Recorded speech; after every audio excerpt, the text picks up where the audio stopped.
नमस्कार, मैं पूनम श्रीवास्तव। आप देख रहे हैं सर्वोच्च दर्पण न्यूज। डालते हैं नजर आज की खास खबर पर। गोंडा पूर्व सांसद बृजभूषण शरण सिंह की जन्मदिन के अवसर पर राष्ट्र कथा महोत्सव का हो रहा है आयोजन। अयोध्या के नदी उस पार नवाबगंज क्षेत्र स्थित नंदिनी डिग्री कॉलेज में पूर्व सांसद बृजभूषण शरण सिंह के जन्मदिन के अवसर पर सद्गुरु रितेश्वर महाराज के मुखार बिंदु से कथा का अमृत वर्षा हो रही है। ये राष्ट्र कथा महोत्सव 1 जनवरी से शुभारंभ हुई है और ये कथा 8 जनवरी को संपन्न होगी। उसी दिन पूर्व सांसद बृजभूषण शरण सिंह का जन्मदिन भी है। ये कथा उन्हीं के जन्मदिन के अवसर पर हो रही है। इस कथा को सुनने वालों का तांता लगा है और भारत के कई राज्यों के लोग इस कथा का रसपान ले रहे हैं, जिसमें राजनीतिक व सामाजिक व साधु संत व स्थानीय निवासी और छात्र छात्राएं सम्मिलित हैं और पूरा नंदिनी डिग्री कॉलेज का प्रांगण खचोखच भरा रहता है। सभी को इस राष्ट्र कथा महोत्सव में सम्मिलित होना चाहिए और सद्गुरु रितेश्वर महाराज की कथा से ज्ञान लेना चाहिए और हमको अपना जीवन गुरुदेव के बताए मार्गों पर चलकर जीना चाहिए। वहीं आए हुए भक्तों ने बताया कि आज के समय में देश में राम कथा, श्रीमद् भागवत कथा और अन्य कथाएं होती हैं। वहीं राष्ट्र कथा पहली बार आयोजित की जा रही है, जो विशेष रूप से युवाओं के लिए है। गुरुजी ने बताया है कि कैसे युवा अपने जीवन को निखार सकते हैं और अपने लक्ष्यों को प्राप्त कर सकते हैं। गुरुजी के उपदेश और व्याख्यान को ध्यान से सुनने से आपके सारे प्रश्नों का उत्तर मिल जाएगा। उन्होंने बताया है कि कैसे हम अपने जीवन में आगे बढ़ सकते हैं और अपने समाज की सेवा कर सकते हैं। नेताजी ने बहुत अच्छा काम किया है, जिसने हमारी पुरानी परंपरा को फिर से जीवंत किया है। इस कथा में सर्व समाज की भागीदारी है और सभी ने अपना योगदान दिया है। यह एक अनोखा आयोजन है जो युवाओं को अपने जीवन को निखारने और समाज की सेवा करने के लिए प्रेरित करता है।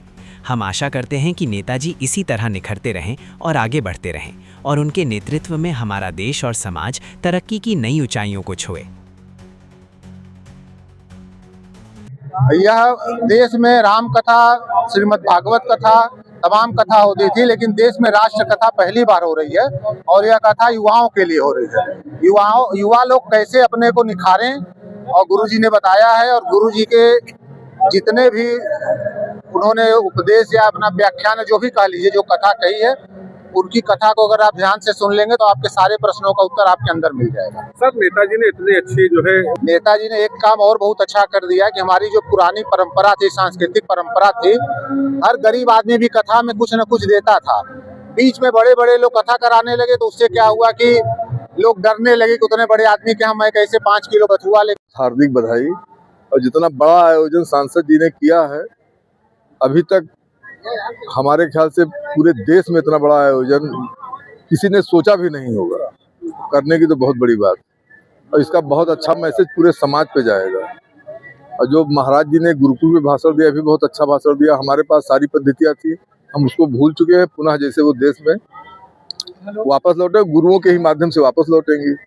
हम लोग खो चुके हैं, वापस लौटेंगे देश अपने आप। सर्वप्रथम हम नेताजी को जन्मदिन की बहुत बहुत बधाई देते हैं, शुभकामनाएं। ईश्वर कृपा उन पर बनी रहे। और इस तरह से आप लोगों ने देखा कि पूरा जन सैलाब उमड़ा हुआ है इतनी भारी कथा, इतनी विशाल कथा में। पूरे प्रदेश से लोग कोने कोने से आए हुए हैं। मैं सभी का हृदय से वंदन अभिनंदन करता हूँ। इस गोंडा की नंदिनी नगर धरती पर ये कार्यक्रम हमारे हिंदू सनातन के लिए वास्तव में बहुत ही सराहनीय कार्य है। इस पर हम सभी को चिंतन करने का विषय है और सभी को ऐसे कथा में सहभागिता लेने की जरूरत है। बहुत बहुत धन्यवाद। नेताजी ने क्योंकि राष्ट्र जी, इसके लिए हम नेताजी को हृदय से धन्यवाद देते हैं, वंदन अभिनंदन करते हैं, जिन्होंने नेताजी के क्या देखिए, नेताजी हर साल अपना जन्मदिन मनाते हैं। हम लोग तो उनके रिलेटिव हैं, तो लगभग आते ही जाते रहते हैं। हमारे रिलेटिव भी हैं। और दूसरी चीज़ है, ये राष्ट्र कथा है, तो राष्ट्र कथा का मतलब है सारे लोग आवें और कथा का रसपान करें। और इससे मेन नेताजी का ये कहना, जो युवा हैं हमारे इधर उधर जा रहे हैं, वो इस कथा के माध्यम से अपने जो युवा समय में जो चीज़ें होती है, जो देश के विकास के लिए, अपने लोगों के लिए आगे जा सकती हैं, तो उसी के लिए जो है ये प्रोग्राम रखा है। सद्गुरु महाराज जी तो ये राष्ट्र कथा हो रही है, ये देश के भविष्य निर्माण की कथा है। और जो छात्रों को और जो नौजवानों को जो संदेश सद्गुरु महाराज जी ने दिया है, और जैसा कि अभी पूर्व प्रमुख जी कह रहे थे, गुरुकुल की जो परंपरा थी हमारे यहाँ, उसको पुनर्जीवित करने की आवश्यकता है। गुरुजी ने कॉन्वेंट और जो स्कूल हैं उनके बारे में प्रकाश डाला है।